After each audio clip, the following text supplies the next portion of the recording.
예, 할렐루야 샬롬하고 인사하는 시간 같습니다. 어저께 이제 고등학교에 진학해서 입학한 우리 예지부터 함께 모두 다 같이 똑같이 그쪽을 향해서 인사, 전심으로 축복하고 인사합니다. 할렐루야 샬롬 샬롬 샬롬 샬롬 샬롬 샬롬 샬롬. 하나님 사랑합니다. 여러분 주 안에서 사랑합니다.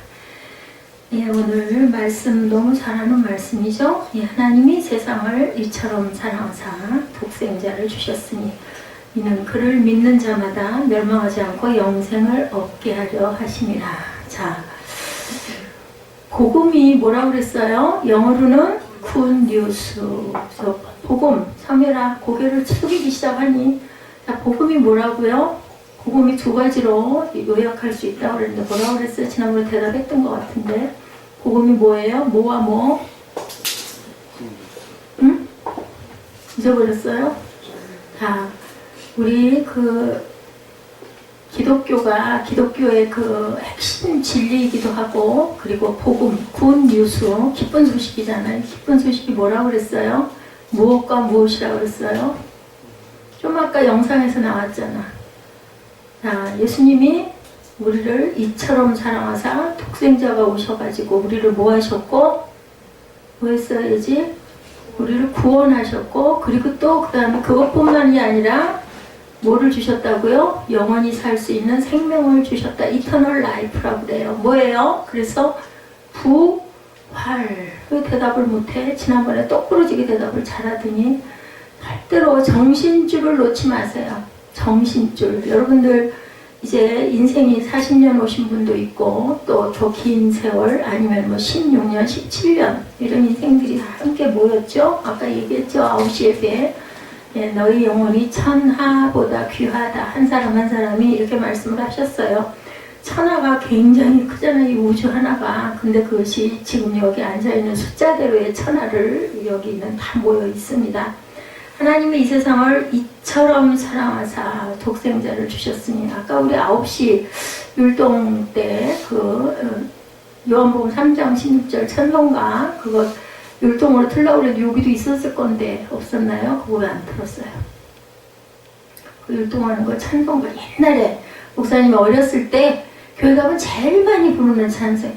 하나님이 세상을 이처럼 사랑하사 독생자를 주셨으니 누구든지 예수 믿으면 멸망하지 않고 영생을 얻으리로다.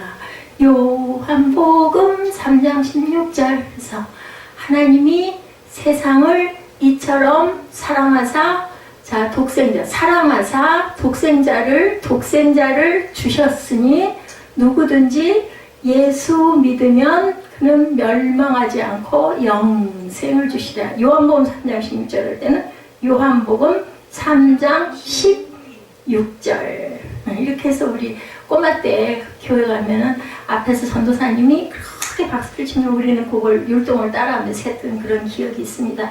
교회 처음 믿지 않는 사람들이 교회 처음 나가서 제일 먼저 접하는 말씀이기도 하고, 우리가 다 외워요. 다른 성경 구절은 잘 못 외워도 하나님이 세상을 이처럼 사랑하사. 근데 이 말씀 전체가 귀한 진리의 말씀으로 단 한 절이죠. 오늘 제가 성경 말씀을 아마 좀 길게 읽어. 그냥 한두 절이면 좋을 텐데 이런 분들도 계실 수 있겠는데, 제가 열심히 성경을 자꾸 읽자고 해요. 왜냐하면 그럴 기회가 많지 않을 것 같은 그런 염려가 저는 내일 일을 염려하지 말라고 해서 저는 매일매일 일상 속에서 여러분들이 성경을 좀 읽었으면 하는 바람이 있다 보니까 주일이면 성경 구절을 되도록이면 딱 한두 절보다는 앞뒤를 좀 읽어야 뜻을 이해할 수 있을 것 같다는 생각이 자꾸 있습니다.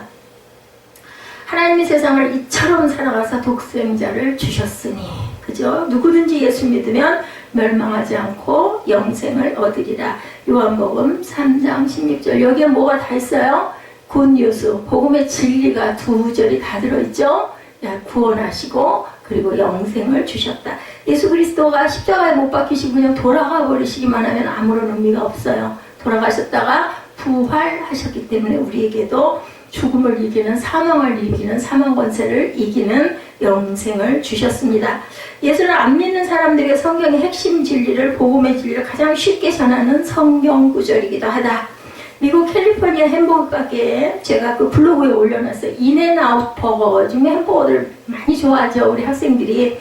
인앤아웃 버거 엄청 두껍고 굽더라고요. 제가 영상에 올렸었는데 그 뭐 내용이 너무 길고 쓸데없는 부분이기 때문에. 근데 중요한 건 그게 아니라 그 세트의 컵, 뭐 콜라 나오는 그 뭐 코크 이런 거 나오는 컵 있잖아요. 컵 바닥에 이렇게 보면 John 3:16하고 요한복음 3장 16절이 딱 적혀 있습니다. 그분은 어떤 창업주가 어떤 분이겠어요? 예수 믿는 크리스찬이겠죠? 분당에도 John 3:16이라는 커피숍이 있어서 앞에 딱 제목이 John 3:16하고 써져 있어요. 너무 반갑고 기쁘더라고요. 보다 보니까. 자, 이분들은 모두 다 예수 믿는 사람들, 뭐 구원과 그리고 부활을 믿고 그것을, 그 축복을 아는 분들이니까 간판을 그렇게 만들지 않겠습니까? 자, 이 위대한 함축적인 표현, 그것을 한번 봅니다. 이 구절 속에 하나님의 위대한 사랑이 함축적으로 표현되는 어떤 표현들이 있는가? 위대한 사랑의 근원은 누구세요? 사랑의 근원 누구세요? 갓. G-O-D, 대문자죠. 소문자로 하면 안 돼요. 소문자는 뭐예요? 소문자는 무엇을 얘기를 해요? 네, 조그만한 G-O-D, 이거는 사탄들을 얘기해요. 거짓 영들. 그렇기 때문에 표기를 할 땐 꼭 갓 할 때는 큰 대문자 G-O-D로 표기를 해야 됩니다. 그래서 이분은 어떤 하나님이시냐? 하나님은 위대한 사랑의 대상은 누구셨을까? 하나님이. 자, 사랑을 누구에게? 하나님이 누구를 사랑하셨다고 그랬어요? 우리 그 요한복음 3장 16절 한번 보시면서 머리를 한번 굴려보세요. 하나님이 누구를? 무엇을? 성유라, 하나님이 무엇을? 세상을. 대답을 크게 해. 크게. 하나님이 세상을 어떻게 사랑하셨다고 그랬어요? 크기가 어떻게 사랑하셨다고 그랬어요? 이처럼 사랑하셨다고 그랬어요. 자, 위대한 사랑의 대상은 세상, 사람들 전체, 사람까지 포함한, 우리 계시록 봤죠? 지난주에. 자, 모든 누가 그 12제자와 그리고 12지파 24장로들이 하나님을 찬양한다 그래서 예배라고 그랬죠. 그러면서 그 다음 절에 뭐가 있었어요? 만물이, 모든 만물이 다 하나님을 찬양하고 예배했다라고. 우리가 하늘나라에 가면 제일 많이 하고 잘할 수 있는 게 뭐라고 그랬어요? 뭐 항상 거의 하는 게 뭐라 그랬어요? 예배를 한다고 지난주에. 그래서 우리가 예배를 즐거워하고 기뻐할 줄로 알아야지. 아이고 1시간 집에 얼른 내려갔으면 좋겠어, 아이고 힘들어 얼른 끝났으면 좋겠어 하면은 천국에 가기를 포기하라고. 근데 아무도 천국 가기 포기 안 해요. 그렇다면 예배를 즐길 줄 알아요. 즐기는 방법이 있어요. 여러분들한테 계속 얘기하지만 가만히 앉아있다 보면 다른 생각나고, 아니면 몸이 조금 고단하고 잠이 조금 부족했거나, 아니면 주변이 너무 따뜻하거나 하면은 졸려와요. 누구나. 그러면 고개 숙이게 되면 누구든지 졸려올 수밖에 없어요. 그렇기 때문에 말씀에 집중을 하시고 성경을 자꾸 찾으세요. 성경을 읽자고 할 때는 찾아서 참여를 하다 보면, 예배는 우리는 관객이 아니잖아요. 우리 모두가 다 예배를 함께 참여해서 드리시는 분들입니다. 그렇기 때문에 우리는 항상 하나님의, 그래 우리 그 찬양 아까 했잖아요. 우리 이 시간 너의 마음속에, 아마 제가 생각하기로는 예지가 이렇게 입학식에서 이 찬양을 하지 않았을까. 왜 벼랑간의 이 시간 너의 마음속에를 하겠다고 딱 그걸 준비했다는 듯이, 뭐 원하는 찬송이 있습니까? 아니, 우리 11시 예배도 마찬가지예요. 혹시 내가 찬양 중에 이 찬양 좀 꼭 하고 싶습니다 이런 거 저한테 올려주시면 제가 중간에 이렇게 넣어서 해드리거든요. 꿈동이들한테 물어봤더니 예지가 뭐 생각도 안 하고 이 시간 너의 마음속에요. 그래서 딱 찾아가지고 같이 찬양. 내가 원하는 찬양을 함께 부를 때는 기쁨이 더해요. 그냥 나오는 찬양을 부르는 것보다도 내가 원해가지고 찬양을 할 땐 기쁨이 더하니, 여러분들 되도록이면 찬양을 뭐 잘 모르는 찬양이라도 가사라도 음미를 하시고 입술로 자꾸 고백을 하시기 바랍니다. 9시 예배는 제가 우리 이제는 중등부가 이제 중고등부가 됐어요. 중고등부 학생들에게 자꾸 입술로 고백을 시키고 자꾸 질문을 합니다. 그럼 뭐 귀찮기도 하겠지만 그렇게 대답을 하고 눈으로 자꾸 아이 컨택을 하고 자꾸 눈을 맞춰야 제가 11시 예배는 되도록이면 여러분들 한 분 한 분을 이렇게 또렷하게 안 봐요. 왜냐하면 좀 민망해 하실 수도 있고 또 뭔가를 이렇게 하다가 말고 좀 이렇게 하실 수도 있기 때문에 예배 시간엔 그러면 안 되겠지만 그래서 저는 그냥 누구 한 사람을 이렇게 지목해서 보지는 않습니다. 9시 예배는 지목을 합니다. 우리 중고등부 학생들이기 때문에. 그리고 되도록이면 서로 주고받았으면 좋겠어서 제가 전에 한 번 언젠가 말씀드렸을 거예요. 흑인들이 많이 있는 그런 주에 선교사님들이 나가가지고 예배를 드리면 예배 시간도 길기도 하대요. 보통이 기본이 2시간인데 말씀하는 시간만 그렇대요. 왜냐면 시간 진행을 할 수가 없대. 무슨 얘기를 하면 그냥 상대방들이 앉아 계시는 성도님들이 얼마나 대답을 열심히 하시고 막 손을 들고 일어나가지고 여러분들이 막 얘기를 하니까 목사님이 진행을 해서 가지를 못해. 그래서 뭐 거기에 대해서 물어보면 또 막 대답을 한 사람이 아니라 몇 사람씩. 그래가지고 막 분위기가 너무너무 뜨거워진다라는 얘기를 제가 한번 그때 예화로 말씀드린 적이 있어요. 예배는 뭐 목사 혼자 서가지고 그냥 말씀 막 이렇게 하고 그게 끝나는 게 아니라 되도록이면 서로 주고받게 대답도 하시고 또 질문도 하고 또 의견도 또 듣고 이렇게 하면서 예배를 진행해 나가는 게 훨씬 제일 첫 번째 졸립지 않을 수 있는 방법 중에 하나. 집중도 되고 그리고 내가 입술로 발표로 고백을 하고 나면 안 잊어버려요. 그 부분은 제가 아까도 말씀드렸죠. 아까 우리 전도사님 틀어주셔가지고 9시에 나오셨던 그분도 그러시잖아요. 메모를 했다가 2, 3일 있다가 또 그걸 들여다보면 거기서 생각지 못했던 것들이 또 생각이 나면 정리를 하고 그걸 블로그에 올려놨더니 사람들이 은혜를 받았다. 그러면 내가 마음속으로 갖고 있는 것보다는 이렇게 올려놓으니까 그러다 결국 뭐가 되셨어요? 작가가 되셨어. 책을 쓰게 되셨다. 짧은 메모들이 굉장히 중요합니다. 그래서 위대한 사랑의 대상을 하나님께서는 세상이라고 하셨어요. 오늘 요한복음 3장 16절을 이렇게 보시면 한 절이에요. 그러니까 보세요. 세상, 위대한 사랑의 크기는 뭐라고 그랬어요? 거기까지 갔죠? 이처럼 사랑하셨다. 대상은 세상 속에 있는 특히나 하나님의 성품을 입은 하나님의 성품대로 만든 우리들, 그죠? 믿는 우리들. 위대한 사랑의 크기는 이처럼. 위대한 사랑의 선물은 뭐예요? 독생자를 주셨으니죠? 독생자. 그리고 위대한 사랑의 행동은 주셨으니입니다. 선물은 뭐라고요? 독생자. 그리고 행동은 주셨어요. 위대한 사랑의 수혜자. 받은 사람은 누구예요? 누구든지예요. 뭐 너는 되고 너는 안 되고 아니에요. 단 있죠. 위대한 사랑의 통로는 믿음. 자, 위대한 사랑을 독생자를 주셨으니 누구든지 뭐를 하면 예수 믿으면, 그죠? 그리고 나서 위대한 사랑의 결과는 소극적으로는 멸망치 않고 적극적으로는 뭐를 얻으리라? 영생을 얻으리라. 하면 알겠어? 자, 지금 말씀 다 드렸어요. 끝이에요. 그죠? 이걸로 끝입니다. 다시 한번 말씀드립니다. 위대한 사람의 그 사랑의 대상은 하나님의 대상은 세상.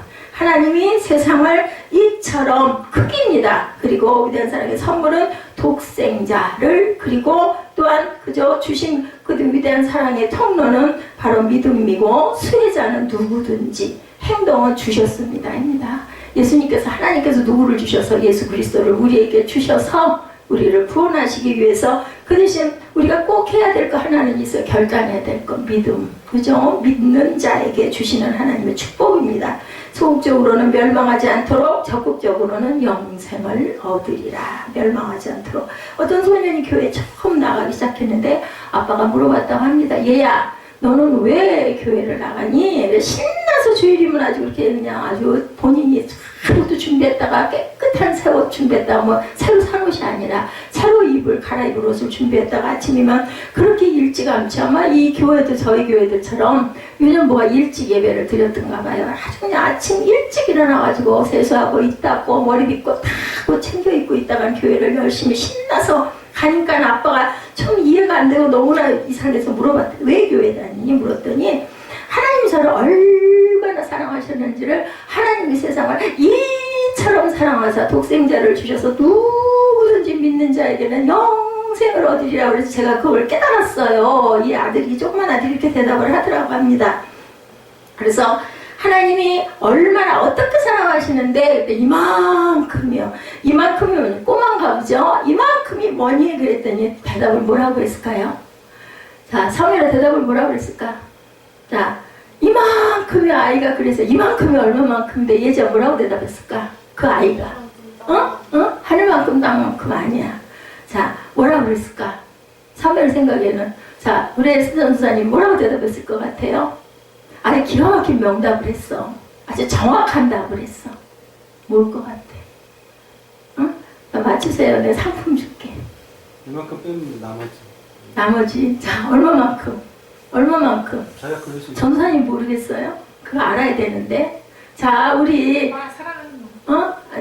지금 자, 우리 뒤에 뭐 걸렸어요? 십자가. 자, 아이 대답, 꼬마 대답. 십자가만큼. 오, 엄청난 대답을 한 거예요. 아까 우리 그 사무엘 시 보고 놀랬다고 그랬잖아요. 어떻게 이렇게 시를 그 해석을 잘하느냐. 무사님 그게 어려웠거든, 마지막 절. 근데 예지가 기가 막히게 해석을 했던 것처럼 이 꼬마가, 조그만 꼬마가 대답하기를 십자가만큼이라는 거 거기 다 들어있어요. 구원도 들어있고, 부활도 들어있고.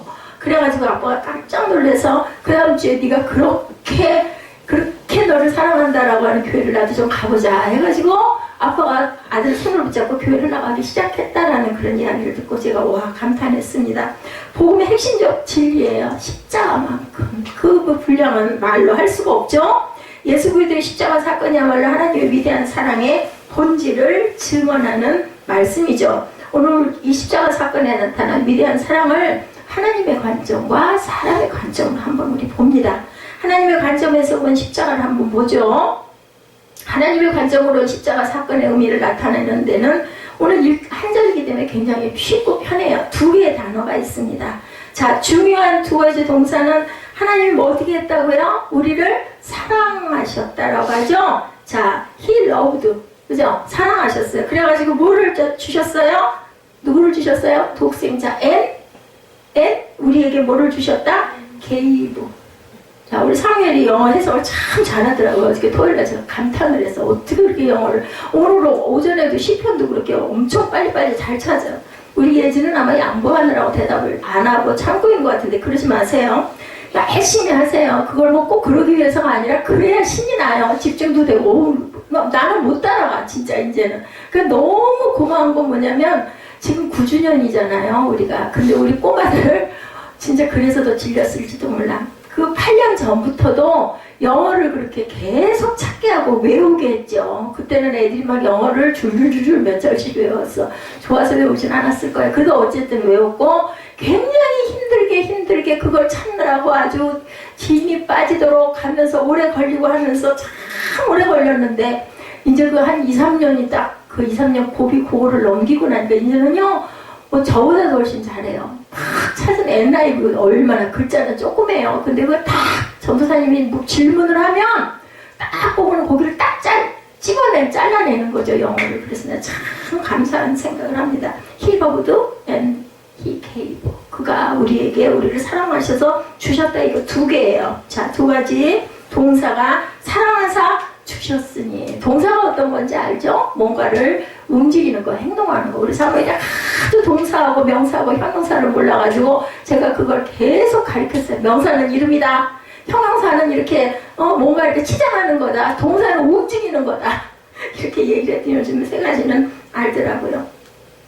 속죄의 제물로 예수님을 내어주신 곳, 그곳이 아까 그 아이가 대답한 십자가예요. 그래서 그 분량은 십자가는 얼마만큼이라고 할 수 없는 정말 온 우주를 통째로 줘도 모자랄 만큼의 그런 분량이다. 그래서 성경은 예수님을 하나님의 누구라고 얘기해요? 하나님의 예수님을 독생자. 자, 독생자가 누구야? 사무엘아, 독생자라는 게 뭐야?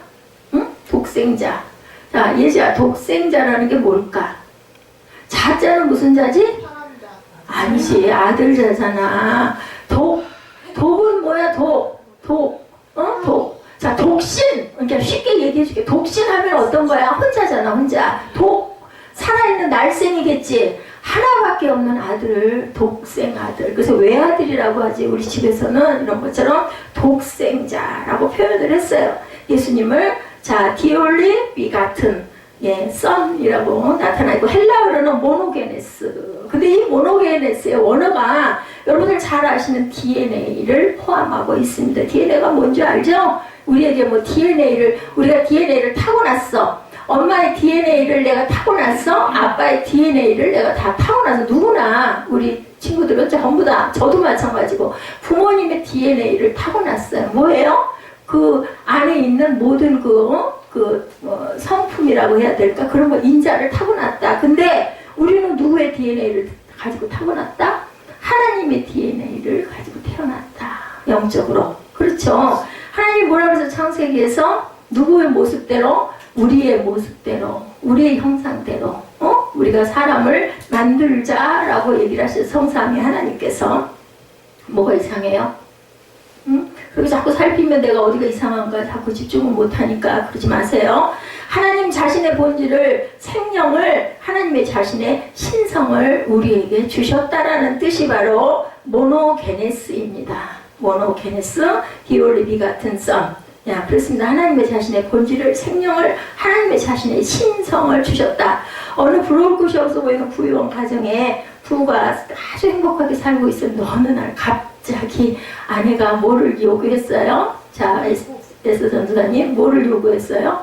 남편에게 이혼을 요구했어요. 아무리 봐도 그럴 요인이 아무것도 없는데 너무나 부유하게 갖추지 못한 게 아무것도 없을 정도로 잘 사는 그런 가정에서 남편이 깜짝 놀랐어요. 이 남편은 바람을 피우는 남편도 아니에요. 그래서 남편이 어느 날 너무너무 처음에는 그냥 무시하다가 이상해서 물어봤대요. 도대체 당신 왜 나하고 이혼하기를 원하오? 멋진 집도 이렇게 지어줬고 정원에는 아름다운 꽃도 피워줬고 당신 갖고 싶다는 보석은 다 사줬고 세상에 없는 기가 막힌 명차도 줬고 운전사도 딸려줬고 그리고 요리사도 데리고 있고 다 건들고 살 수 있도록 부족한 게 돈도 그렇고 아무것도 부족한 게 당신 왜 나와 이혼하기를 원하? 대답이 뭘까? 대답이 뭐라 그랬을까요? 응? 대답이 뭐라? 예지야 왜 이혼하자 그랬을까? 이 아내가 응? 그리고 토끼처럼 이쁜 아들 딸도 이렇게 있고 정말 부러울, 나 도저히 이해가 안 가는데 왜 이혼을 하자고 그러니까 아내가 뭐라고 대답했을까? 자, 마지막 보너스 줄게. 사랑이 식어서. 아, 현실적이다. 왜 사랑이 식었을까? 사무엘 대답이 아주 틀린 건 아니야. 돈만 벌러 돌아다니니까 예지가 뭘까? 응? 왜 아내가 이혼을 요구를 할까? 예지는 둘이 누구야? 어떤 친구 이름 내가 잊어버렸어.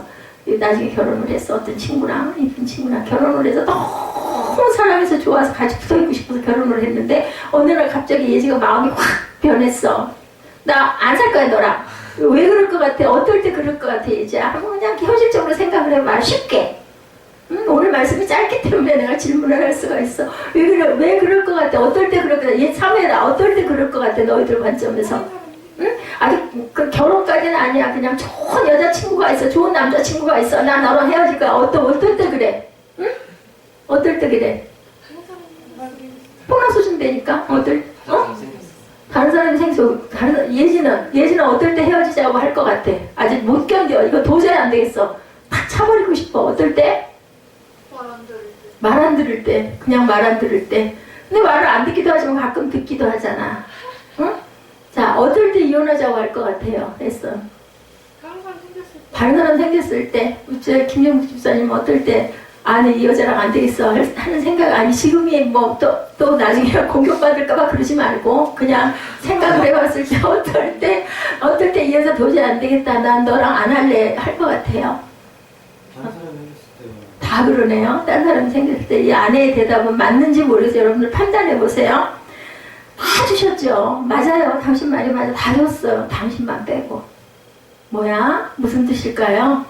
무슨 뜻일까? 마음을 안 주는 거야. 마음으로. 근데 그게 이제 다른 사람이 생겼을 때이기도 하지만 목사님이 그걸 좀 느껴요. 저 사람이 도대체 알 수 없는 부분들이 너무 많은 거야. 우리는 아마 에스더하고 우리 김종국 집사님은 안 그럴 것 같아. 하루 24시간 잠자는 시간 꿈속에서 뭐를 하는지는 모르겠지만 깨어있는 동안은 이 사람 여기서 뭐하고 좀 늦어도 뭐 어떤 일 때문에 이거 다 알잖아. 환히 볼 수 있잖아. 근데 이 아내는 이 남편의 마음을 알 수가 없는 거야. 그러니까 마음을 안 준 거야. 아내한테. 줄 거 다 줬어.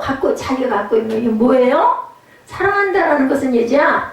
사랑한다는 것은 자기가 가장 귀한 걸 상대방에게 주는 거. 무슨 얘기인지 알겠어? 사무엘 알겠어? 사랑을 한다는 건 내가 가지고 있는 가장 소중한 것을 아까워하지 않고 상대방에게 주는 거. 무슨 얘기인지 알겠어? 무슨 뜻인지 알겠어? 이해가 가? 이해가 가? 근데 그걸 안 줘. 아내가 보니까 딱 자기 생활은 자기가 틀어 가지고 있으면서 나머지 다 줘.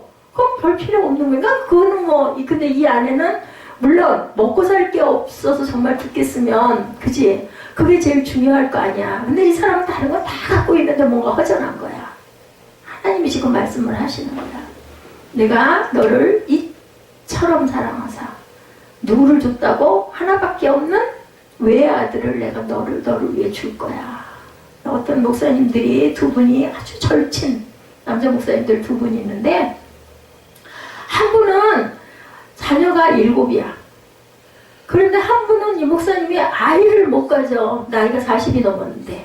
그래서 나중에 이 아이가 없는 목사님이 아이가 있는 목사님에게 여보게 자네 아들 나한테 하나 줄 수 없겠나?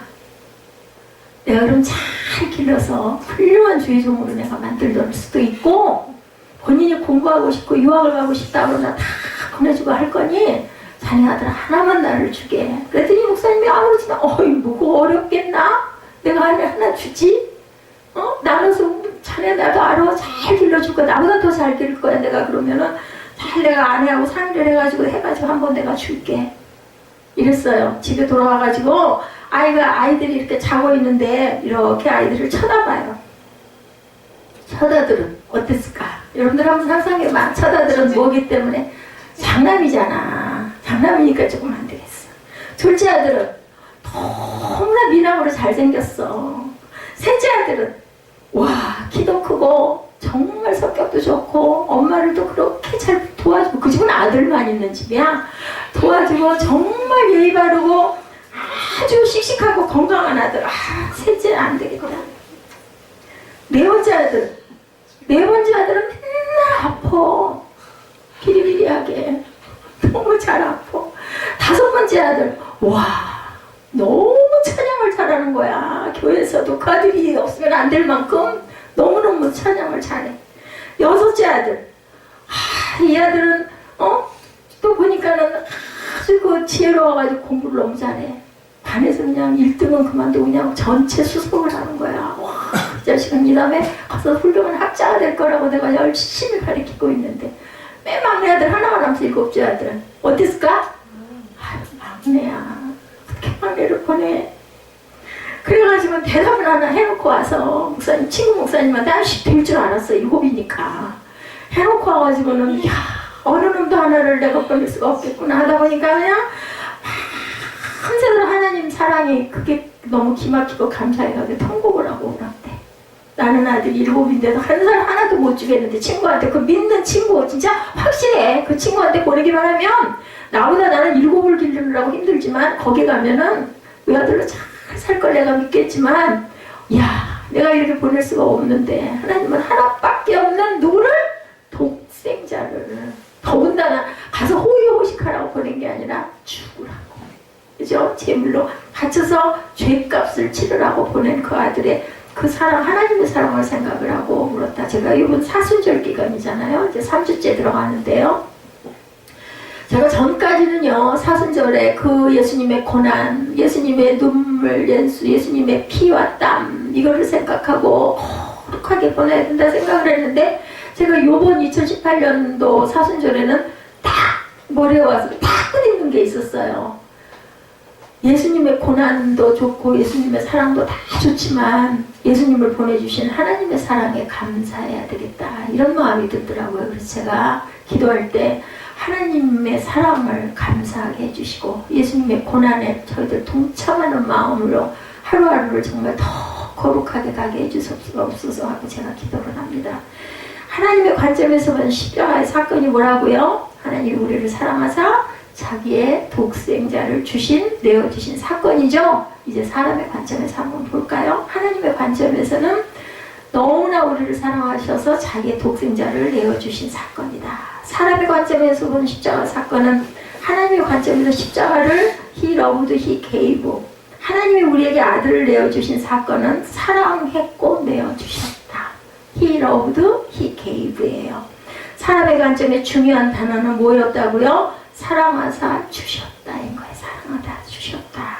자, 첫 번째 하나님의 관점에서 본 십자가 사건은 두 개의 단어가 뭐예요? 사랑하사 주셨고 He loved and He gave였고, 사람의 관점에서 본 것은 우리가 그를 믿고 We believe Him, 또한 영생을 얻었어요. 사람의 관점에서 우리가 하나님을 볼 때는 하나님께서 우리에게 주신 그 은혜로 우리가 하나님을 믿고 We believe Him, 또한 eternal life, 영생을 얻었다. 우리가 예수 그리스도를 믿고 얻는 것, 이것이 십자가예요. 믿고 얻는 것. 아까 그 꼬마가 십자가만큼 묘한 게 바로 이 말씀일 수 있겠다라는 생각이 들었습니다. 그래서 생명, 영생을 얻는다는 그 영생을 한번 봅니다. 영생은 뭘까요? 원어상으로는 조회예요. 조회. 그죠? 조회인데, 자, 이것은 또한 kind of life가 됩니다. 얘를 도쿄에서 비교해야 할 또 다른 하나가 있는데, 단어가 비오스라는 단어가 있습니다. 비오스, 원어적으로. 이것은 바이올리지, 생물학적, 그죠? 그리고 칼 라이프, 생물학적 생명입니다. 이것은, 네, 비오스라는 것은 에스더 선생님 어떻게 잠 잘 못 잤어요? 자, 비오스, 생물학적 생명. 이것과 조회는 반대되겠죠. 개념이 반대겠죠. 조회는 God kind of life, 하나님 자신의 생명, 또한 영적 생명, spiritual life, 그죠? 하나님 자신의 생명, 하나님의 DNA라는 것이고, 아까 말한 비오스라는 것은 생물학적 생명이에요. 그 생물학적 생명은 죽죠. 그런데 조회는 영생을 주셨기 때문에 죽지 않는 생명이다. 이 하나님 자신의 생명 안에는 하나님의 거룩한 성품, 하나님이 주시는 놀라운 기쁨, 놀라운 목적들이 들어있다. 조회가 그래서 비오스하고 다른 점이에요. 누구든지 우리 모두에게는 그 비오스는 다 가지고 있습니다. 생물학적인 생명들은 다 가지고 있죠. 그런데 영생, 부활한 사람들의 생명 안에는, 우리가 거듭난 사람들의 생명 안에는 이 조회, 하나님의 성품이 그대로 들어있을 수 있기 때문에 우리가 죽지 않는다. 하나님의 자신의 능력인 질적인 하나님의 생명이 있는데, 우리가 예수를 믿는 순간 조회인 영적, 질적 새로운 생명들이 우리에게 주어지고, 그리고 새로운 생명이 시작된다. 이터널 라이프가 시작된다. 우리에게 주어지고, 우리가 예수를 믿고 성령을 받으면 새로운 생명을 얻어서 새롭고도 영원한 생명을 얻게 된다. 바이올리지 칼 라이프가 끝나고 그 이후에 조회의 삶을 우리가 살아갈 수 있다. 생물학적 생명이 끝나도 십자가 예수의 생명이 우리 마음속에 선물로 주어지면 뭐만 하면? 믿기만 하면. 그죠? 중요한 것은 믿기만 하면. 그거 하나 우리가 딱 선택해야 할 덕목이 바로 우리가 그걸 믿어야 되는 부분. 뭐로? 하나님의 세상을 이처럼 사랑하사 독생자를 주셨으니 누구든지 그를 믿기만 하면 무엇을 얻으리라? 영생을 얻으리라고 말씀을 합니다. 새 생명을 얻으면 뭐가 죽고? 육이 죽고 하늘나라에 가서도 끊임없이 살아가는 생명이 주어진다. 그래서 우리가 매일처럼 죽어야 된다. 제가 주보 아까 여러분들 묵상 시간에 읽어줬죠? 우리가 사는 것이 아니라 죽는 것이라고 말씀합니다. 누리는 길이 아니라 비우는 길이고, 사는 길이 아니라 죽는 길이다. 뭐를 죽이라고요? 육을 죽이라는 뜻을 갖고 있죠. 하나님의 필요를 알고 채우려는 길이 바로 십자가의 길이고, 내 뜻이 이루어지기를 원하는 길이 아니라 하나님의 뜻을 이 땅에 이루어지기를 원하는 길이고, 내가 무언가를 얻는 길이 아니라 비우는 길이고, 하나님의 영광을 받으시도록 하는 길이다. 여러분들 여기 나와 있는 새긴 묵상을 주에 이렇게 받으시면 잘 꼼꼼히 보세요. 대개는 본문하고 맞춰주는 것들을 제가 찾아서 올려놓습니다. 또 시도, 다달이 시를 올려요. 그렇기 때문에 한 번은 그리고 주일 설교 보면 요약도 나와 있는 것도 그냥 대충 요약을 하는 게 아니니까, 어떻게 보면 제가 설교를 할 때는 부원 중원할 때도 있고 반복을 할 때도 있고 지루할 수도 있지만, 요 요약을 딱 보시면은 내용이 정확하게 나와 있을 겁니다. 우리가 영생을 얻는 간격이 얼마나 축복인지를 알기 위해서 여러분들 뭐를 생각을 해봐야 될까요? 영생을 얻지 못하면 얼마나 비참한가. 우리 지난주에도 제가 그런 말씀을 드렸어요. 그죠? 예, 계시록 말씀을 제가 말씀을 드렸습니다. 우리 이 땅에 목사님들이 언젠가부터 지옥에 대한 설교를 너무 안 한대요. 그래서 그냥 복 받는 거, 축복받는 거, 형통한 거, 이런 것에 좋잖아요. 그러면 소망도 생겨 좋죠. 그 설교 많이 해야 되는데, 반면에 그렇게 되지 않았을 때 우리가 어떻게 될 것인가에 대한 것을 우리가 정말 알고 가야 된다. 자, 이래서 우리가 조회의 생명은 하나님 나라에 들어가기까지 그 새하늘과 새 땅에 들어가기까지 계속 된다. 생물학적 생명이 끝나도 계속된다는 거죠. 영생을 얻는 감격이 얼마나 축복인지를 알기 위해서 얻지 못하면 얼마나 비참한 인생인지 여러분들 뭐 지옥에 대한 여러 가지 영상도 보시고 지난주에도 보셨으니까 아실 거예요.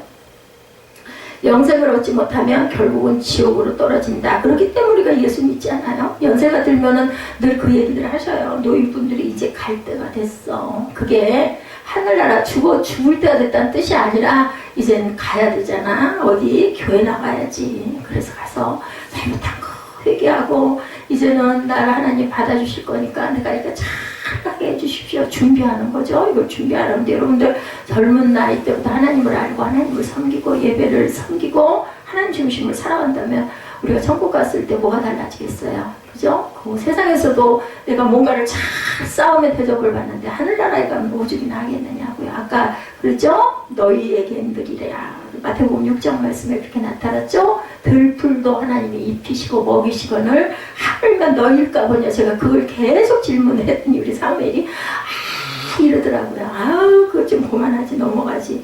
좀 집어넣고 싶어서 제가 직국에 자꾸 물어봤습니다. 미국 시카고 대학 종교학부에 반세기 동안을 가르치셨던 닥터 마르틴 마티 교수, 이분에 대한 어떤 자료나 뭐가 좀 있을까봐 열심히 찾아봤는데 없더라고요. 그 저서 가운데 이런 의미심장한 말이 남겨져 있어서 여러분들에게 전합니다. 지난 100년 동안 우리들의 철학과 종교학에서 사라진 단어 하나가 있는데 그 단어가 바로 지옥이다. 그분의 얘기 책 중에 나온 얘기고 저도 동감합니다. 우리는 지옥이라는 단어를 잃어버리고 살고 있다. 성경 전체의 13%가 지옥이라는 주제가 담겨있고 예수님의 비유 가운데 3분의 2가 지옥의 레슨이 출현하고 있다는 것을 잊고 살고 있다.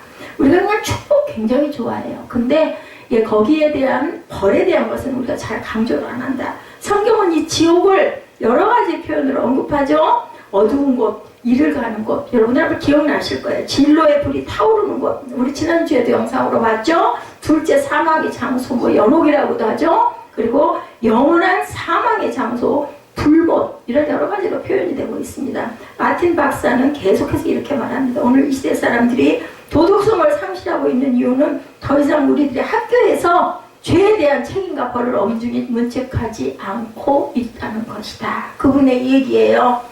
하나님의 백성들이 구원의 감격을 가지고 섬김으로 살아가지 못하는 이유도 교회에서 죄의 마지막은 영벌과 심판이라는 설교를 강하게 하지 않아서다. 이렇게 얘기하고 있습니다. 지옥 설교를 포기해버렸어요. 막 축복에 대한 이야기, 입까지 귀에 달콤한 이야기, 들어서 기분 좋은 이야기 필요합니다. 중요합니다. 너무 부정적인 것들만 자꾸 얘기해도 무겁고 안 좋겠지만 반면에 이런 성경 여러분들 꾸준히 보시다 보면 어떻게 돼요? 앞에는 축복의 얘기가 있고 신명기도 그렇죠? 뒤쪽에는 그렇게 안 하는 자들은 어떠한 벌이 있으리라. 근데 우리는 계속 축복 바구니만 열고 우리 연초에 그 성경 말씀 뽑을 때 마음이 무거울 때가 있죠? 예, 무거운 부분은 왠지 모르게 지금 마음에 두려움이 있습니다. 근데 복 받는 구절들은 너무 좋아요. 근데 아닐 때 우리가 이러하니까 이걸 이렇게 해야죠. 준비를 해야 된다.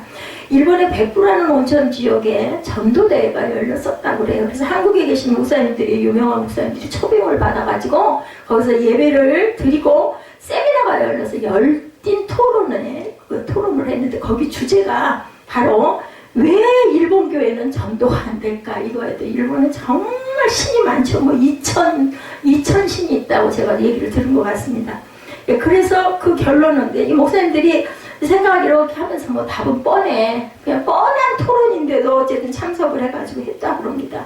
결론은 일본 사람들은 상대방을 너무 배려를 한대. 저도 그렇거든요. 사실은 제가 좀 양심에 찔렸어요. 그래서 전도를 하면 얼마나 귀찮아할까. 괜히 남의 쉽게 말해서 뭐죠? 니나 잘해. 아이고 나는 내가 알아서 해. 알아서 교회 가고 싶으면 내가 갈 거고 천당 내가 알아서 감동이 오면 내가 천국 갈 거니까 내가 교회 갈 거니까 너무 그렇게 전도 유배를 떨고 전도하지 말라 이런 거죠. 근데 이 일본 사람들은 정말 너무 지나칠 정도로 예의를 존중하고 상대방을 존중하다 보니까 예수 안 믿으면 지옥 간다는 말을 할 수가 없다는 거죠. 이제 일본의 목사님들이 이제 종합적인 얘기가 바로 이유는 이거인 것 같다. 마지막 그 정리를 하는 목사님이 설교를 할 시간이 됐대요. 이 초빙받은 목사님이 용암 온천 못이 거기가 백부가 온천 지역이기 때문에 마침 온천에 가보니까 용암 온천 곳곳마다 지옥이 이렇게 하나씩 이름이 써져 있더랍니다. 아기 지옥, 어른 지옥, 해 지옥, 산 지옥, 할아버지 지옥, 할머니 지옥 이런 곳들이 이렇게 다 있더래요. 그거를 보고는 이 목사님이 머리에 탁 생각이 떠올랐다 그러죠. 사람들이 펄펄 끓는 용암 지옥 물속으로 걸어 들어갈 때 당신은 폐가 돼가지고 아유 그 얘기 남의 그 인권을 무시하고 그죠?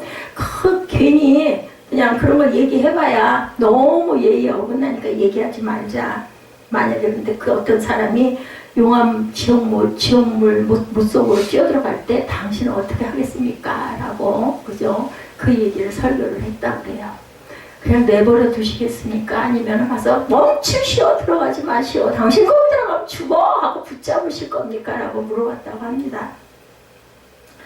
성경은 회개하라고 말씀하죠. 지금처럼 그대로 살아가면 멸망이지만 회개하고 돌이키면 어때요? 십자가로 나와서 십자가에서 우리를 위해 죽으시고 다시 자신 그리스도를 모하는 순간 딱 한 가지 선택이 있어요. 믿는 순간입니다. 우리는 멸망하지 않고 지옥에 가지 않고 영생을 얻고 영원한 삶이 시작된다라고 그분이 설교를 하시면서 마무리를 하셨대요. 멈추시오 누가 그랬어요? 세례 요한이 그러죠. 회개하라 천국이야. 예수님도 처음 그 세상에서 설교를 시작하실 때 뭐라 그래서 회개하라 천국이 갖고 왔다라고 말씀을 하시죠. 아까 그 여러분들 영상 보신 마지막 영상에 나타나죠. 700년 전에 이사야가 외쳤어요.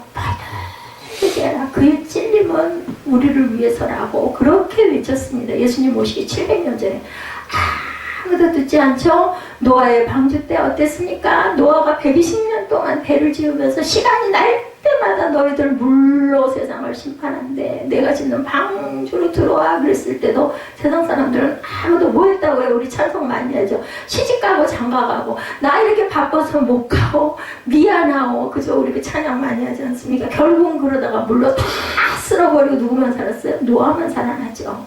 이렇기 때문에 우리가 중요한 것은 믿는 자마다라는 것을 절대로 잊어버리지 마시고 아니 세상에서도 그렇잖아요. 우리가 뭔가를 누리려면 우리가 책임이 따르지 않습니까? 천국에 가려면 딱 한 가지 지난 거 회개하고 겸손하게 믿음으로 우리가 고백하는 그리고 하나님의 나라를 바라볼 줄 아는 자를 하나님께서는 구원하신다고 누구도요 악인도 기다리세요. 그래서 세상의 심판은 안 하고 기다리십니다.